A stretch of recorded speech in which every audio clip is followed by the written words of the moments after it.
Voilà, alors, mesdames, messieurs, merci d'être là aussi nombreux. Monsieur le directeur des sports du Conseil régional de Provence-Alpes-Côte d'Azur, mesdames et messieurs les représentants des institutions des secteurs du sport et de la santé, il y en a un certain nombre, donc toutes mes excuses pour ce que j'oublierai. Donc, représentants de la direction régionale de la jeunesse, des sports et de la cohésion sociale, de la caisse primaire des Alpes-Maritimes, du comité régional olympique sportif Côte d'Azur, du CREPS PACA, du CHU de Nice et de l'université. Et j'ai le plaisir donc d'être le président de l'association Azur Sport Santé qui organise l'événement qui nous réunit aujourd'hui. Alors ça va faire bientôt 2 ans que la petite association Azur Sport Santé voyait le jour pour aujourd'hui devenir ce centre de ressources et d'expertise du sport santé pour l'est de la région PACA. Alors après des mois de travail, nous étions lancés officiellement à Azur Sport Santé aujourd'hui, le 6 avril. Alors le 6 avril, en effet, aujourd'hui, est la journée mondiale de l'activité physique. Cette journée mondiale a été initiée par le réseau Agitamundo, lancé par l'OMS en 2003 et qui a fortement inspiré la création d'Azur Sport Santé et la dynamique Agita, dont on vous parlera un peu plus tard. Je formule d'ailleurs ici le vœu que chaque 6 avril, dorénavant, l'ensemble des acteurs de notre territoire puissent faire la promotion de l'activité physique le 6 avril. Avant de passer le témoin à Odile Diagana, qui fait partie des 17 membres fondateurs d'Azur Sport Santé, association donc très multidisciplinaire, comme vous pouvez le constater, dont elle est à présent la coordinatrice. Je tenais par contre, pour commencer, à adresser quelques remerciements.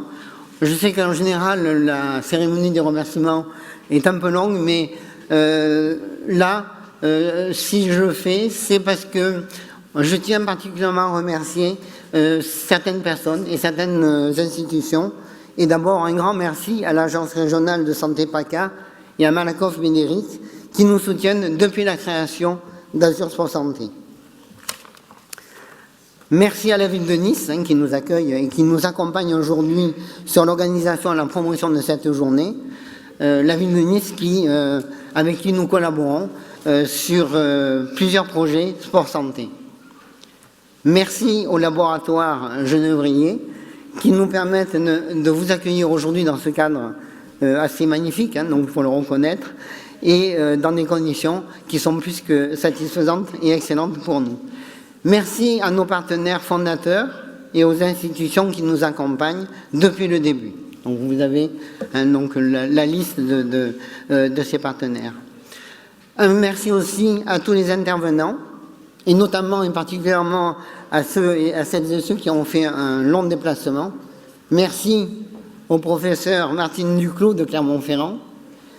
Merci au professeur Daniel Rivière de Toulouse, qui sont les références, et même plus que les références, dans le domaine du sport santé en France. Merci à notre champion olympique et navigateur breton Jean Galfion. Merci à Nathalie Simon, qui nous vient de Marseille, même si ce n'est pas très loin, mais quand même, on sait qu'avec les embarras de la circulation, ce n'est pas toujours aussi simple que cela de venir de Marseille.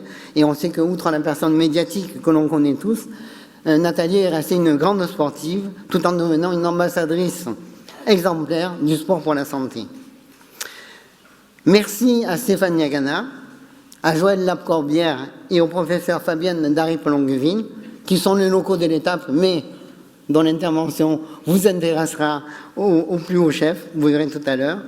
Un grand merci à nos 2 grands témoins, Camille Cogliavina, qui est accompagné de notre grand chef niçois Christian Plumaille, qui ont eu la gentillesse de prendre un peu de temps pour venir témoigner de leur expérience aujourd'hui.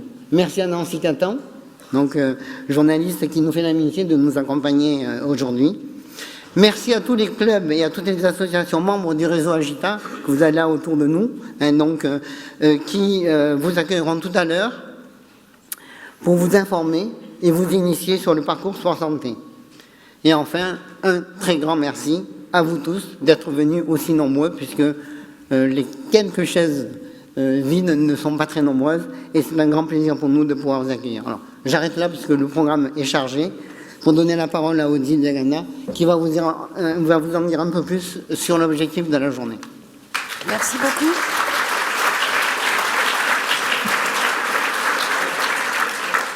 Alors merci mon cher président, bonjour à toutes et à tous.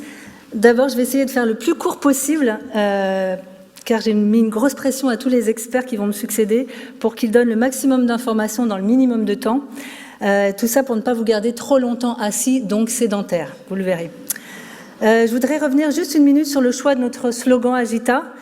Nous avons en effet tout simplement choisi de garder celui de l'association Agita Sao Paulo qui est à l'origine de cette journée mondiale de l'activité physique et du réseau Agita Mondo auquel Azur Sport Santé appartient désormais. Agita en effet signifie aussi bien bougeons notre santé que bougeons les lignes de notre santé, agissons, bougeons-nous tous ensemble. Pour nous, ce slogan symbolise effectivement exactement le sens et l'objectif de notre association, celui de promouvoir le sport pour une meilleure santé, d'accompagner son développement en veillant notamment à le rendre accessible à tout le monde tout au long de la vie. Nous sommes en effet tous concernés par les effets de l'inactivité physique et de la sédentarité et notre conviction, c'est que chacun d'entre nous doit devenir acteur de sa santé et de la santé en général. Et quand on construit une équipe solide autour d'un objectif commun, les sportifs de tout à l'heure vous le diront sans doute mieux que moi, eh bien c'est beaucoup plus facile de réussir son objectif. Alors, à travers ce slogan, Azur Sport Santé souhaite vraiment contribuer à fédérer toutes les forces vives du territoire, qu'on soit professionnel du sport, professionnel de la santé, collectivité, promoteur du sport, promoteur de la santé, pour une meilleure santé par l'activité physique. Alors, quelques mots sur nos objectifs. Ils ont été définis en janvier 2016, il y a un peu plus d'un an, officiellement par notre comité scientifique et de développement. Et donc, ils sont au nombre de 4. D'abord, essayer de référencer toutes les offres sport-santé du territoire pour mieux orienter les personnes qui veulent se mettre ou se remettre à l'activité. Promouvoir la prescription auprès des professionnels de santé, qu'ils soient capables de connaître cette activité physique, de mieux orienter, de mieux recommander l'activité physique. Favoriser le partage d'expériences. Aujourd'hui, j'espère que ce sera une formidable occasion de partager l'expérience et de communiquer sur les bienfaits de l'activité physique. Et enfin, accompagner, conseiller au mieux les personnes ou les structures qui souhaitent se lancer dans le sport santé et contribuer à former les encadrants. Alors, on souhaitait effectivement, pour lancer officiellement A2S, être prêt à vous proposer un événement avec les meilleurs experts du sport et de la santé. Il y en a un certain nombre aujourd'hui et je peux vous dire qu'ils sont très demandés et on a une chance extraordinaire de les avoir aujourd'hui. C'est vrai que l'objectif de la journée, en fait, très simplement, c'est de vous informer, de répondre à vos questions. Il y aura des temps de questions-réponses, d'essayer de vous motiver à pratiquer ou à continuer à pratiquer, parce que je sais que certains d'entre vous pratiquent déjà un petit peu.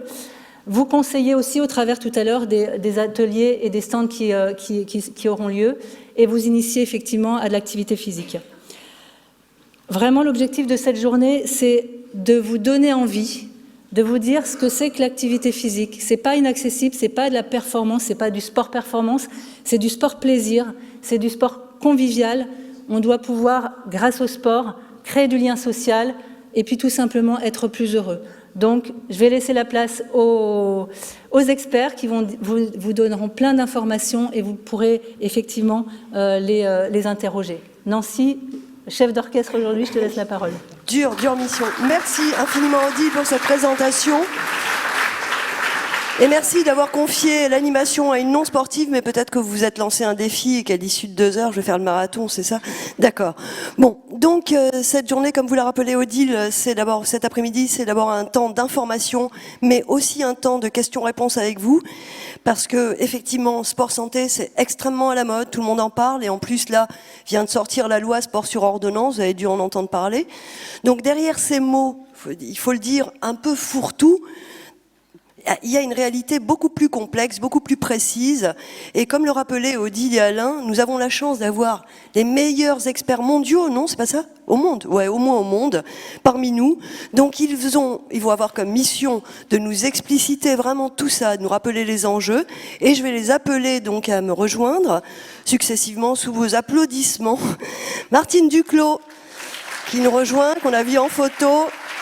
Ce n'est pas Thierry Rivière que j'appelle, mais bien Daniel Rivière, Stéphane Diagana et Dr Harry Longueville. Et oui, vous êtes obligés, il a très très peur du ballon, je vous le dis, donc si vous le voyez se jeter à l'arrière de la scène, c'est normal, il tient pas très bien. Mais c'est pas grave, mais on va essayer de le faire, se maintenir là. Je vous en prie, asseyez-vous là. Professeur Duclos, je vais vous présenter un petit peu plus précisément. Vous arrivez de Clermont-Ferrand, vous êtes médecin du sport, vous êtes endocrinologue.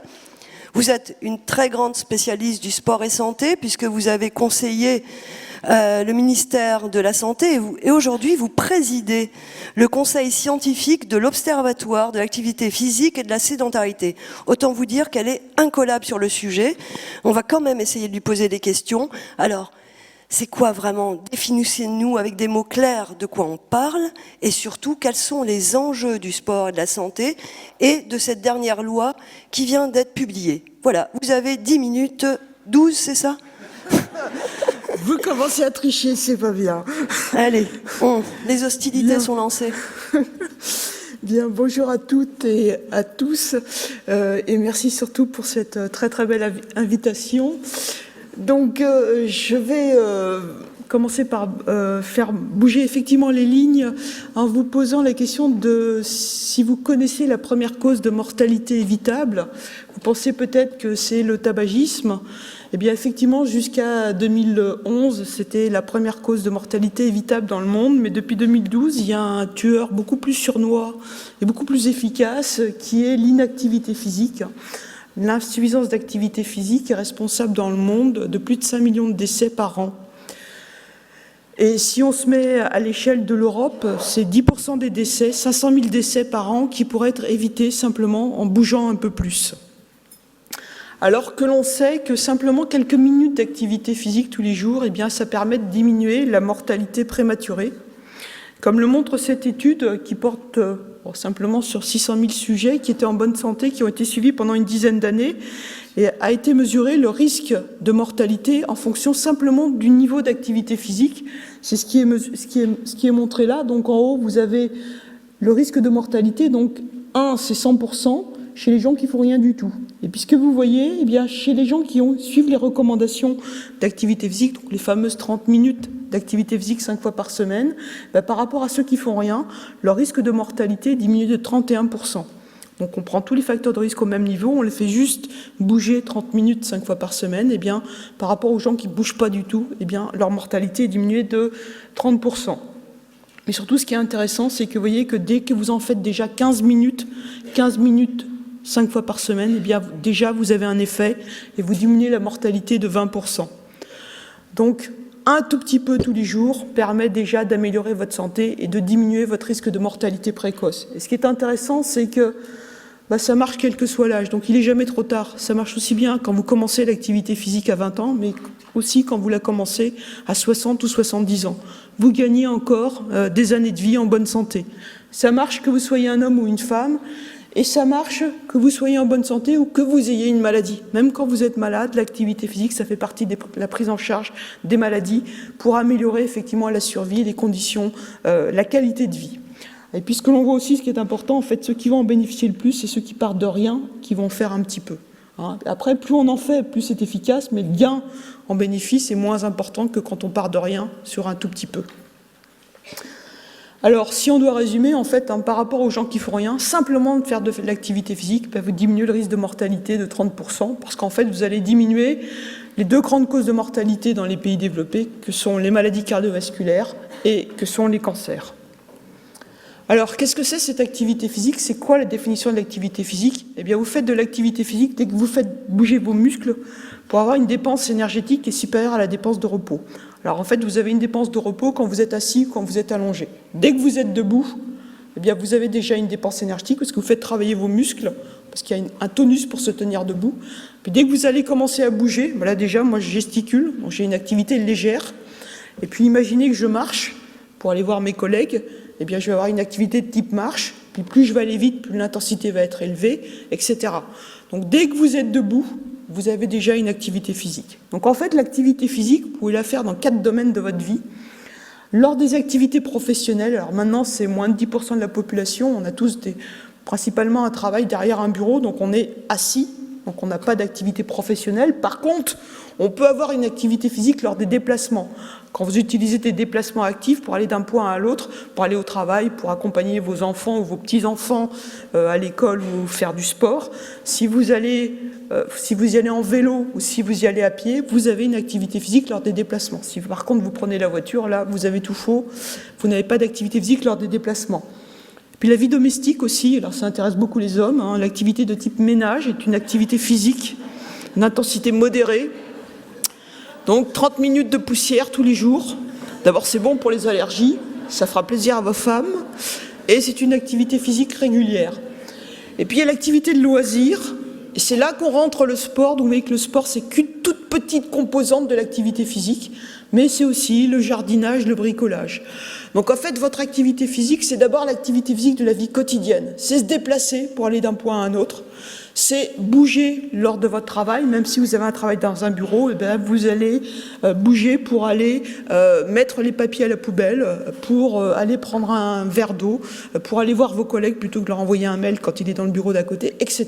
Prendre les escaliers. Et puis, lorsque vous êtes chez vous, et bien vous essayez de vous bouger, vous essayez de marcher, sortir le chien, sortir votre mari, lui faire prendre l'air, hein, de façon à ce qu'il prenne un peu de couleur, etc.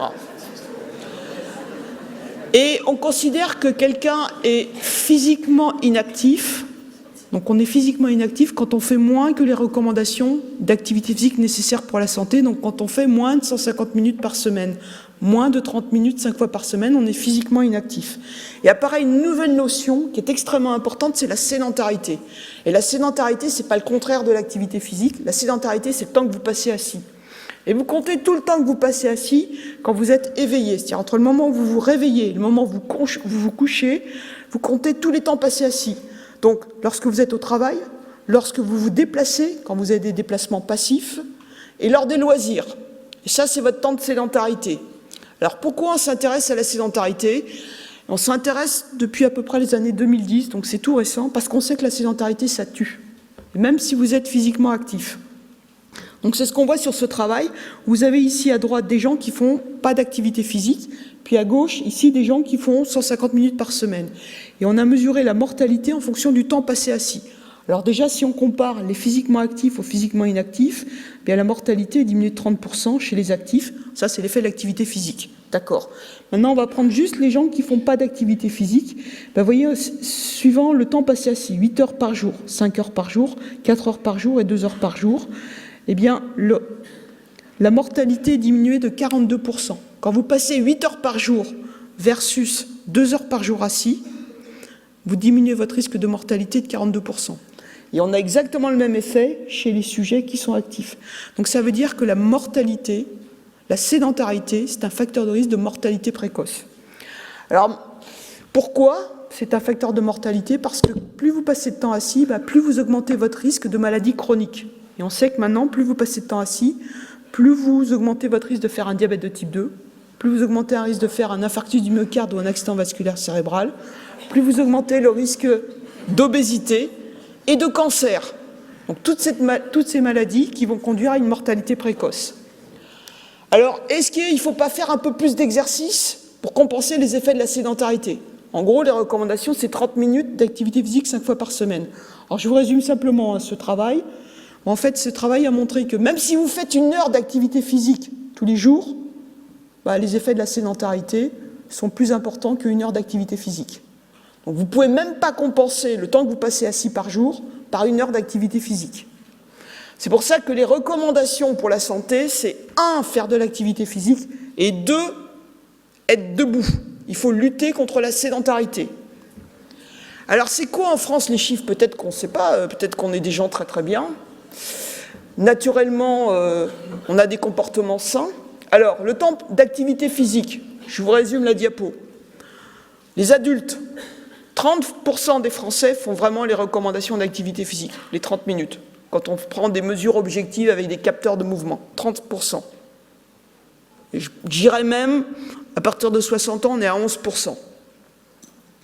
C'est une étude qui vient de sortir sur des Anglais. Bon, d'accord, ils ont le Brexit. Mais je pense qu'ils ne sont pas si différents que nous sur le comportement d'activité physique. Plus grave, les enfants. Les enfants, les recommandations, ce n'est pas 30 minutes, c'est 60 minutes. Quand on mesure l'activité physique avec des capteurs de mouvement, chez des enfants de 10 ans, les garçons font 32 minutes, les filles font 18 minutes par jour, et surtout, il y a entre 5 et 9% des enfants, en France, entre 5 et 9% des enfants qui suivent les recommandations d'activité physique. Et c'est valable pour tous les pays européens. Donc retenez entre 10 et 30% des adultes qui font les recommandations, et les enfants, c'est moins de 10%. Quant au temps passé assis, on a une étude française qui vient juste de sortir sur la population adulte, âge moyen 44 ans. Donc c'est nous, les gens qui travaillent. Quel est le temps passé assis? Ils ont pris les jours travaillés, les jours non travaillés. Jours travaillés, 12 heures assis. On passe 12 heures assis. 6 à 7 heures au travail, 1h30 dans les transports passifs, 4 heures à la maison. C'est les Français, hein, donc c'est nous. Ce n'est pas les Anglais, c'est nous. Dans une minute, on vous retire les chaises. Et préparez-vous. J'ai cru que vous allez me retirer le micro dans une minute. Tel que je vous connais. Aussi. Ouais. Et les jours de repos. Bon, là, il n'y a pas les 7 heures de travail. Et bien, les jours de repos, 8 heures assis. Et où on les passe assis? Derrière les écrans. 44 ans et demi. Et à 60 ans aussi, maintenant, on est derrière les écrans. Les écrans, c'est la télé, c'est les jeux vidéo, c'est l'ordinateur.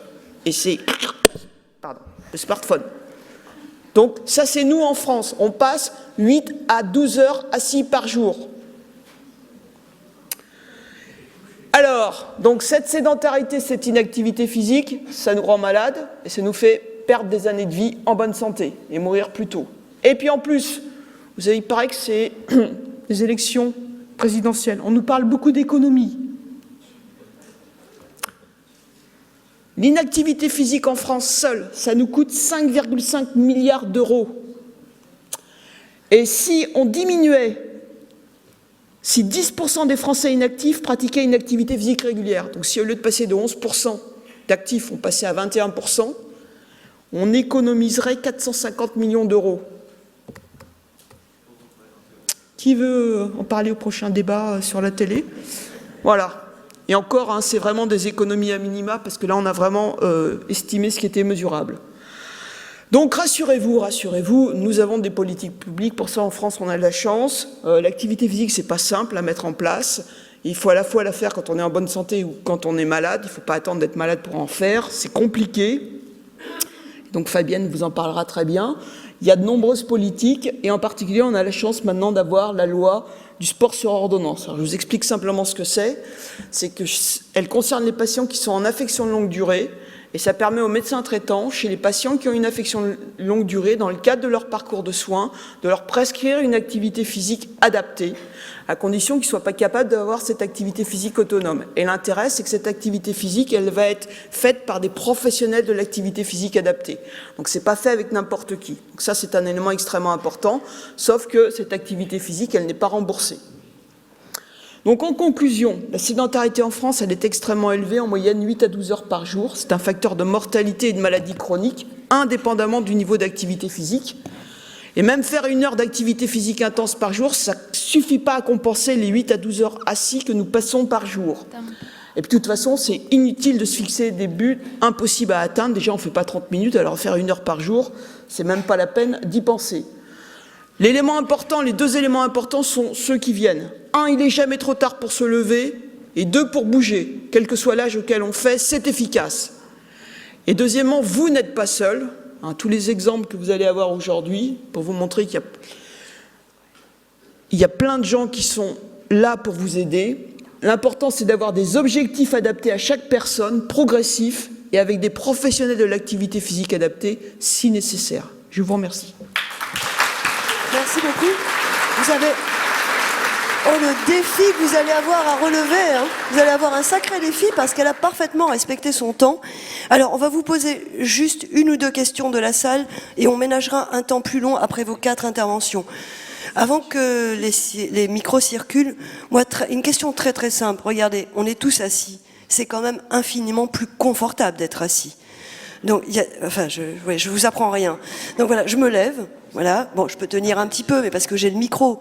Mais je pense que la salle n'est pas prête à rester debout.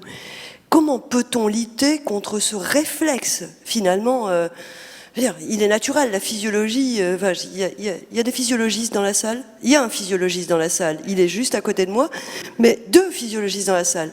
Alors, dites-moi. C'est très simple, en fait.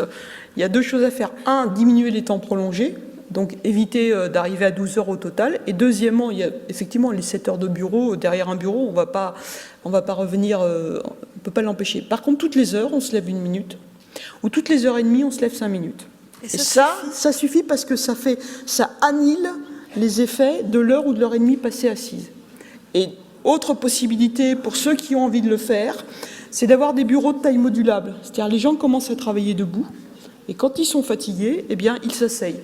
Et troisième chose qui serait très bien en France où on a la réunionnite, c'est de commencer les réunions en marchant. Parce que d'abord, on réfléchit mieux, on a les idées plus claires et les réunions sont plus courtes. On oxygène le cerveau, c'est ça? On oxygène son cerveau? Absolument. D'accord. Est-ce qu'il y a une ou deux questions rapides avant qu'on passe à l'intervention suivante ou vous préférez peut-être attendre la suite? Moi, alors juste quand vous parlez de mortalité prématurée, je voudrais bien que vous la définissiez vraiment. C'est mourir avant 60 ans, 60-65 ans. C'est mourir avant 65 ans. D'accord. Non, tout le monde est réjoui de se disant jeune. Combien ne sont pas morts parmi vous prématurément? Voilà. Bon, merci infiniment, vous nous rejoignez, on vous applaudit, c'était vraiment extrêmement intéressant.